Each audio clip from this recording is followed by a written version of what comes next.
जय मसीह की। मैं परमेश्वर का धन्यवाद देता हूँ। एक बार फिर परमेश्वर ने अपनी उपस्थिति में आने के लिए मौका दिया। हम पिछले समय से सीखते आ रहे हैं प्रभु की सेवा में पैसे की क्या भूमिका है। तो उत्पत्ति की किताब और निर्गमन की किताब, the book of genesis and the book of exodus, उत्पत्ति और निर्गमन, दो किताबों से हम सीख चुके हैं। आज हम लेवीय व्यवस्था की किताब से इस विषय के बारे में सीखेंगे। आइए सर झुकाएं, प्रार्थना करें। महान जीवते परमेश्वर, अनुग्रहकारी प्रभु, मैं आपका धन्यवाद देता हूँ। थोड़ी देर तेरा जीवता वचन सीखने जा रहे हैं। पवित्र आत्मा आप हमें सिखाएं, आप हमारी ज्ञान बुद्धि समझ खोल दें, तेरे लहू से आप हमें ढक लें, तेरे स्वर्गदूत हिफाजत करें और प्रभु आप ही हमें अपने फजल और कृपा में हाथों से संभालें। एक एक की ज्ञान बुद्धि समझ प्रभु यीशु मसीह के नाम में खुल जाए, ताकि इस विषय को अच्छे से समझ सकें। प्रभु यीशु मसीह के नाम से मांगता हूँ, सुन और ग्रहण करो, आमीन। आइए लेवीय व्यवस्था पहला अध्याय 1, 2, 3 आयत हम पढ़ते हैं। यहोवा ने मूसा को बुलाकर मिलाप वाले तंबू में से उससे कहा। अब यहाँ पर परमेश्वर ने मूसा को बुलाया और मिलाप वाले तंबू में से यानी परम पवित्र स्थान में से प्रभु के दास मूसा को कहा, इजरायलियों से कहे कि तुम में से यदि कोई मनुष्य यहोवा के लिए पशु का चढ़ावा चढ़ाए तो उसका बलि पशु गाय बैलों अथवा भेड़ बकरियों में से एक का हो। यहाँ पर शब्द आया है चढ़ावा, यानी परमेश्वर को यदि कोई चढ़ावा चढ़ाए, यदि वह गाय बैलों में से होम बलि करे तो निर्दोष नर मिलाप वाले तंबू के द्वार पर चढ़ाए कि यहोवा उसे ग्रहण करे। मेरा विषय यहाँ पर बलियों वाला नहीं है, लेकिन एक समझाने के तौर पे यहाँ पे लिखा है कि यदि पशु का चढ़ावा चढ़ाया जाए इजरायलियों द्वारा उनके पापों की माफ़ी के निमित्त, तो वो क्या होना चाहिए? वो निर्दोष नर होना चाहिए। तो यदि हमने प्रभु की सेवा में अपने दान या दशवांश या कोई ऐसी भेंट प्रभु के घर में देनी है, तो उसका भी निर्दोष होना बहुत ज़रूरी है।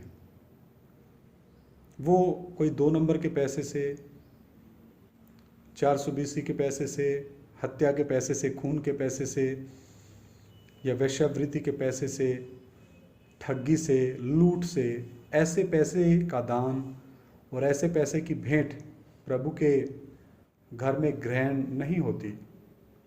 यहाँ पे लिखा है निर्दोष नर मिलाप वाले तंबू के द्वार पर चढ़ाए कि यहोवा उसे ग्रहण करे। आगे हम 10 वचन पढ़ते हैं। यदि वह भेड़ों या बकरों की होम बलि चढ़ाए तो निर्दोष नर को चढ़ाए। यहाँ भी लिखा निर्दोष नर को। तो नई नियम की कलीसिया में लोगों का जो दान है वो निर्दोष होना है, अपनी खून पसीने की कमाई का होना है, अपनी मेहनत मशक्क़त का होना है। आगे हम इसका 14 वचन भी पढ़ेंगे। यदि वह यहोवा के लिए पक्षियों की होम बलि चढ़ाए तो पंडुकों या कबूतरों का चढ़ावा चढ़ाए। यहाँ पर देखिए, छोटी छोटी बात को परमेश्वर ने कितना स्पष्ट किया है। अलग अलग चढ़ावों के बारे में परमेश्वर का वचन कहता है, तो हर जगह आपको देखने को मिलेगा निर्दोष निर्दोष निर्दोष।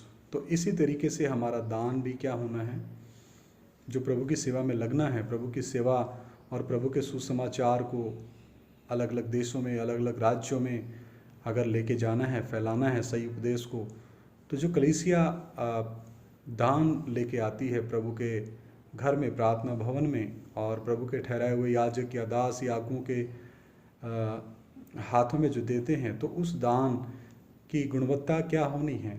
निर्दोष होना है। आगे हम देखते हैं लेवीय व्यवस्था 2 अध्याय का 1 वचन। जब कोई यहोवा के लिए अन्न बलि का चढ़ावा चढ़ाना चाहे तो वह मैदा चढ़ाए और उस पर तेल डालकर उसके ऊपर लोबान रखे। यहाँ पर अन्न बलि का चढ़ावे के बारे में भी परमेश्वर ने कितना स्पष्ट बताया है। 11 वचन 2 का 11। कोई अन्न बलि जिसे तुम यहोवा के लिए चढ़ाओ खमीर मिलाकर बनाया ना जाए। तुम कभी हवन में यहोवा के लिए खमीर और मधु ना जलाना। तो यहाँ पर देखिए, अन्न बलि में खमीर ना मिलाने के बारे में कहा गया है।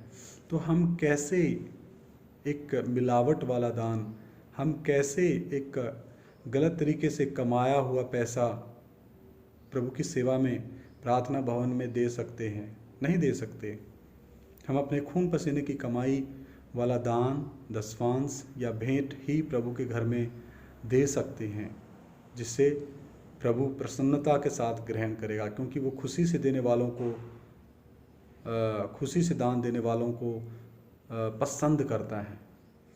आगे हम देखते इसका 14 वचन, लेवी व्यवस्था 2 का 14। यदि तू यहोवा के लिए पहली उपज का अन्न चढ़ाए तो अपनी पहली उपज के अन्न के लिए आग में भुनी हुई हरी हरी बालें अर्थात हरी हरी बालों को मींज के निकाल लेना, तब अन्न को चढ़ाना। देखिए यहाँ पहली उपज में से कैसे अन्न को परमेश्वर को देना है, कितना स्पष्ट मेरे प्रियो परमेश्वर के वचन में लिखा है। मेरा विषय ये बलियों वाला नहीं है, लेकिन मैं इनमें से आपका ध्यान ले जाना चाहता हूँ ताकि आपको पता चले, जब बलियों के विषय में परमेश्वर हर जगह पे निर्दोष निर्दोष चाहता है, तो हमारे क्या दान के बारे में परमेश्वर नहीं चाहेगा कि कलीसिया के लोगों का दान उनकी मेहनत मशक्क़त का हो, उनकी नेक कमाई में से निकाला हुआ हो, और वो खुश होकर के परमेश्वर की सेवा के काम को आगे लेके जाने का मन रखते हुए दान दें। कूड़ कूड़ कर, चिड़ चिड़ कर, बुड़बुड़ावा करके दान ना दें, खुशी से दान दें। आगे हम देखते हैं लेवी व्यवस्था 3 अध्याय का 1 वचन। यदि उसका चढ़ावा मेल बलि का हो और यदि वह गाय बैलों में से किसी को चढ़ाए, चाहे वह पशु नर हो या मादा, तो जो निर्दोष हो उसी को वह यहोवा के आगे चढ़ाए। देखिए यहाँ पर फिर शब्द आया है निर्दोष हो।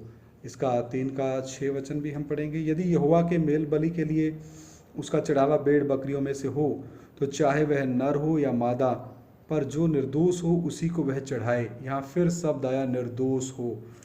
इसी का हम पढ़ते हैं लेवी व्यवस्था 3 का 12। यदि वह बकरा या बकरी चढ़ाए तो उसे यहोवा के सामने चढ़ाए। देखिए यहाँ पे बलियों का भी बिल्कुल स्पष्ट परमेश्वर के वचन में बताया है क्या चढ़ाना है क्या नहीं चढ़ाना है। लेवी व्यवस्था 4 का 1, 2, 3। फिर यहोवा ने मूसा से कहा, इजरायलियों से यह कहे कि यदि कोई मनुष्य उन कामों में से जिनको यहोवा ने मना किया है किसी काम को भूल से करके पापी हो जाए, और यदि अभिषिक्त याजक ऐसा पाप करे जिससे प्रजा दोषी ठहरे, तो अपने पाप के कारण वह एक निर्दोष बछड़ा यहोवा को पाप बलि करके चढ़ाए। देखिए अगर याजक ने भी पाप किया है, तो याजक ने भी अगर पाप की क्षमा मांगनी है तो उसको भी क्या करना है, एक निर्दोष बछड़ा चढ़ाना है पाप बलि के तौर पे। तो मेरे प्रियो, हमने दान के विषय में कितना गंभीर होना है, तो हमारा दान भी क्या होना है, निर्दोष होना है। 13-14 वचन भी मैं इसका पढ़ना चाहूँगा।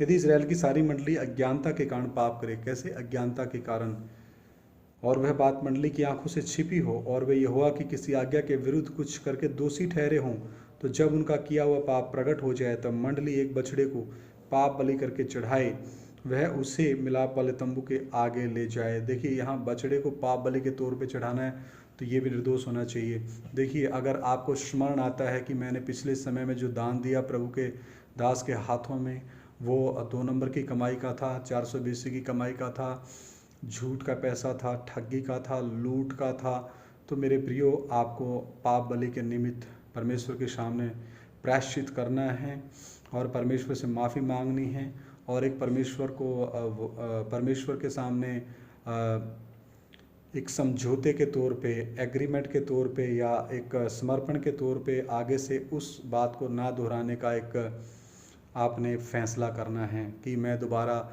ऐसा ठगी वाला, चोरी वाला, लूट वाला, 420 वाला, 2 नंबर का पैसे का जो दान मैं प्रभु के घर में नहीं दूंगा। उसके पश्चात परमेश्वर माफ़ी देता है, और आगे जब हम अपनी नेक कमाई से दान प्रभु की सेवा के काम को आगे ले जाने के लिए देते हैं, तो परमेश्वर आशीष देता है। इसका हम 22-23 वचन भी पढ़ते हैं। जब कोई प्रधान पुरुष पाप करके, यानी यहाँ प्रधान पुरुष के बारे में है, अर्थात अपने परमेश्वर यहोवा की किसी आज्ञा के विरुद्ध भूल से कुछ करके दोषी हो जाए। प्रधान पुरुष के बारे में बात है, और उससे भूल हो गई, भूल के कारण पाप हो गया, और उसका पाप उस पर प्रकट हो जाए, यानी उसको पता लग जाए, तो वह एक निर्दोष बकरा बलिदान करने के लिए ले आए। अब यहाँ भी जो बलि है एक निर्दोष बकरा, तो मेरे प्रियो मैं बार बार कह रहा हूँ, मेरा विषय बलियों का नहीं है, लेकिन निर्दोष शब्द मैं इस्तेमाल इसका प्रयोग करना चाहता हूँ, क्योंकि दान भी हमारा निर्दोष होना है, उसमें कोई दोष छुपाव हुआ नहीं होना है। हमारा जो दान है, पैसा है या भेंट है, वो बिल्कुल हमारी नेक कमाई में से ही होना चाहिए।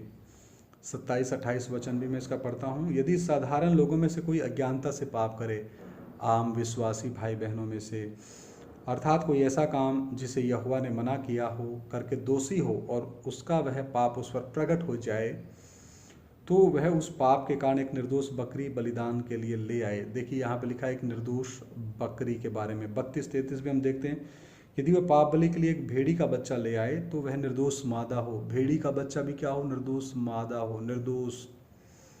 और वह अपना हाथ पाप बलि पशु के सिर पर रखे और उसको पाप बलि के लिए वहीं बलिदान करे जहाँ होम बलि पशु बलि किया जाता है। तो यहाँ पे बार बार आता है निर्दोष, निर्दोष, निर्दोष। आगे हम देखते हैं लेवी व्यवस्था 5:14-15। फिर यहोवा ने मूसा से कहा, यदि कोई यहोवा की पवित्र की हुई वस्तुओं के विषय में भूल से विश्वासघात करके और पापी ठहरे, विश्वासघात करके क्या ठहरे? पापी, तो वह यहोवा के पास एक निर्दोष मेढ़ा दोष बलि के लिए ले आए। यहाँ पे लिखा है एक निर्दोष मेढ़ा दोष बलि के लिए ले आए। उसका दाम पवित्र स्थान के शेकेल के अनुसार उतने ही शेकेल चांदी का हो जितना याजक ठहराए। यहाँ पर लिखा है एक निर्दोष मेढ़ा दोष बलि के लिए।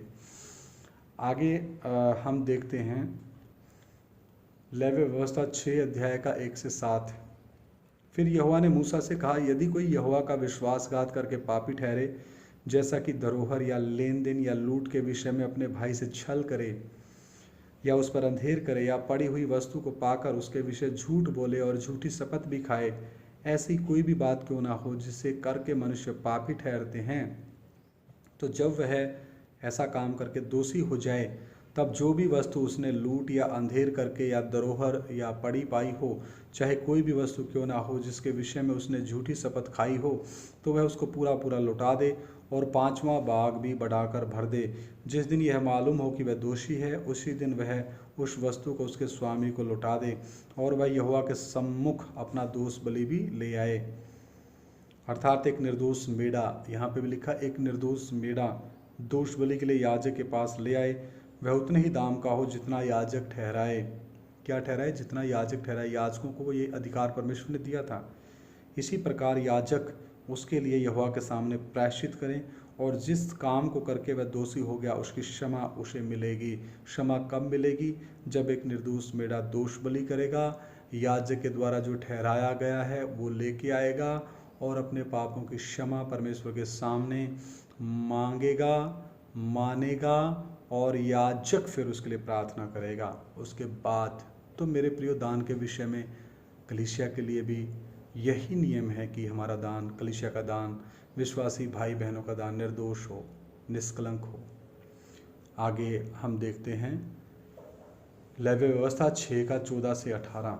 अन्न बलि की व्यवस्था इस प्रकार है, हारून के पुत्र उसको वेदी के आगे यहोवा के समीप ले आएं, और वह अन्न बलि के तेल मिले हुए मैदे में से मुट्ठी भर और उस पर का सब लोबान उठाकर अन्न बलि के स्मरणार्थ इस भाग को यहोवा के सन्मुख सुखदायक सुगंध के लिए वेदी पर जलाएं, और उसमें से जो शेष रह जाए उसे हारून और उसके पुत्र खाएं। वह बिना खमीर पवित्र स्थान में खाया जाए, अर्थात वे मिलाप वाले तंबू के आंगन में उसे खाएं। वह खमीर के साथ पकाया ना जाए, क्योंकि मैंने अपने हव्य में से उसको उनका निज भाग होने के लिए उन्हें दिया है। इसलिए जैसा पाप बलि और दोष बलि परम पवित्र, वैसा ही वो भी हैं। हारून के वंश के सब पुरुष उसमें से खा सकते हैं। तुम्हारी पीढ़ी पीढ़ी में यहोवा के हवनों में से यह उनका भाग सदैव बना रहेगा। जो कोई उन हवनों को छुए वह पवित्र ठहरेगा। यहाँ पर लिखा है खमीर, खमीर के साथ पकाया ना जाए। तो हमारा भी जो दान है मेरे प्रिय भाइयों बहनों, वो संसार की जो चतुराई, संसार की झूठ, संसार का 420 मतलब 420 और गलत तरीके से, गैर कानूनी तरीके से ठगी, लूट, झूठ, ऐसे प्रकार के मिलावटी धन को हम दान के तौर पे परमेश्वर के भवन में भेंट नहीं कर सकते, परमेश्वर की सेवा में उसको दे नहीं सकते, क्योंकि हमारा जीवन तो सही है ही नहीं, फिर परमेश्वर को हमारे दान से क्या लेना देना। जब हमने उसको गैर कानूनी तरीके से, हमने उसको चोरी, अलग अलग गलत तरीक़ों से कमाया है, फिर हम प्रभु के दास को खुश करने के लिए उस दान को, पैसे को, भेंट को प्रार्थना भवन में लेके जाते हैं, तो परमेश्वर प्रसन्न नहीं होता। तो मेरे प्रियो, हमारा जो दान का विषय है वो दान निर्दोष होना बहुत ही ज़रूरी है। आइए सर झुकाएं, प्रार्थना करें। महान जीवते प्रभु, मैं आपका धन्यवाद देता हूँ, थोड़ी देर तेरा जीवता वचन सीखने के लिए आपने कृपा दी, और गहराई से आप हमें सिखाएं, ताकि हम ईमानदारी के साथ प्रभु अपनी नेक कमाई से प्रभु अपनी खुशी के अनुसार, अपनी इच्छा के अनुसार जो पैसा निकाले वो तेरी सेवकाई के काम में काम आए। और पिता परमेश्वर, आपके द्वारा हमारे ऊपर ठहराए गए पिता 5 प्रकार के सेवकों के द्वारा तेरा असली वचन, जीवता वचन, सही उपदेश दूर दूर के देशों तक और ऐसे जगहों पर पहुँचे जहाँ तक आज तक कोई भी प्रभु तेरा जीवता वचन और आपके नाम को लेकर नहीं गया। और प्रभु, इस दान के मामले हम सबको आप ईमानदार करें, प्रभु यीशु मसीह के नाम से मांगते हैं, आमीन। सभी को जय मसीह की। मारानाथा।